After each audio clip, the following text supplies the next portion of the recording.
What the hell was that? Well, I'll tell you what that was, Krusty. That was a waste of what was largely 40 good minutes of hockey. I'm Jake, and I can't skate.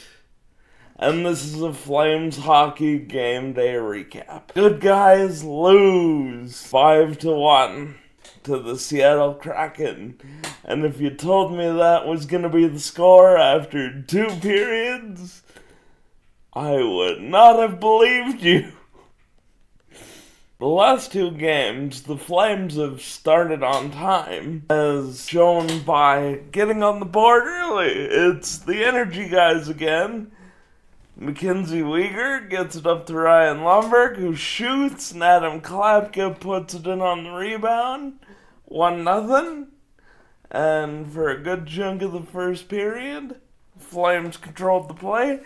Little dip where Seattle gets a few chances. Later in the period, Jonathan Huberdeau gets hooked on a breakaway, gets a penalty shot. It's not a very good penalty shot, unfortunately. Philip Grubauer makes that save look kind of easy.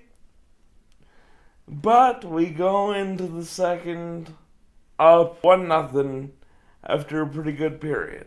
We get an early defensive breakdown in the second period on a failed clear, a couple of them actually, but most notably a failed clear by Mackenzie Weegar.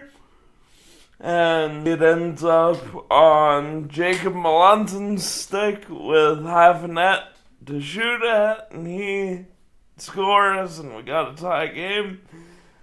But for most of the second period, the Flames are kind of peppering Philip Grubauer, although Dustin Wolf does have to make a tremendous pad save about midway through the second period, and he does. I have some slight injury concerns with Dustin Wolf. We've seen him sort of flexing out his groin the last couple games, or being slow to get up after making a particularly strenuous save. The team hasn't said anything, and Dustin's still been playing the last couple games, so I assume even if there is an injury, it's nothing that the team or Wolfie would consider serious. But I do have some slight concern there. But for most of the second period, it's not really a problem, except for the fact that the Flames can't finish their chances. On several occasions, Philip Grubauer is having to make fantastic saves, or the puck ends up floating on top of the net and getting stopped from dropping into the net by the crossbar. The Flames got really unlucky not to be winning this game after 40 minutes. And then we have where Krusty came in, which was the third period, which was a genuine disaster. What's truly been troubling, at least from my perspective, the last 2 games, is we've seen a real reversion to some of those defensive bad habits that we were seeing when the season was sort of spiraling out of control.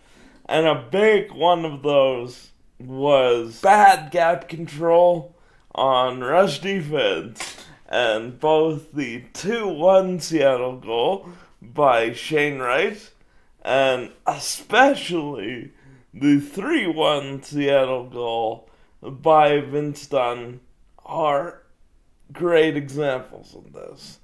First, after the Flames fail to keep it in the zone, nobody really stops Ben Myers coming down, and nobody picks up Shane Wright on what's a 2-on-1 from about the circles down.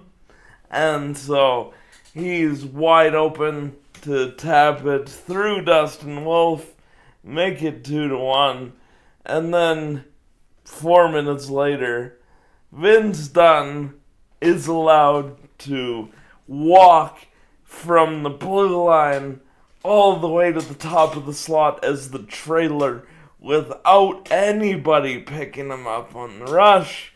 He makes no mistake on that. It's 3-1 for Seattle. And after that, even though the Flames have some chances, the game's essentially over. Seattle goes into lockdown mode, and for a good chunk of the third period, it doesn't feel like the Flames are even doing anything. They've sort of had all the air come out of the balloon, so to speak. Flames pull the goalie with over 4 minutes to go, which I thought was a bold strategy from Husk last night, but it doesn't work. The wrong Gaudreau, Freddie Gaudreau, scores to make it 4-1. The Flames didn't really have a ton of pressure with the extra man, and then even more disconcertingly, to which I even said aloud, "What the hell, guys?" Less than 30 seconds later, Matty Beniers scores with Wolf back in the net to make it 5-1, and that would do it. 2 pretty good periods with some flaws, and then one where the wheels just simply came off after some reversion to terrible rush defense. The Flames are going on a 5-game road trip after this game last night. Their current road record would suggest that this will not go well, which of course will be good news to those of you that are really all in on the lottery. I got very excited when we made it back to 500, and as you'll see in my video later today, we even still won the 7-game segment again. But though these last 2 games against teams you're nominally in a playoff race with have been genuinely disappointing. Let me know how you think the 5-game road trip will go. Let me know if you think there's any sort of injury problem with Dustin Wolf. Do all the YouTube things. Like, comment, share, and subscribe. And as always, go Flames.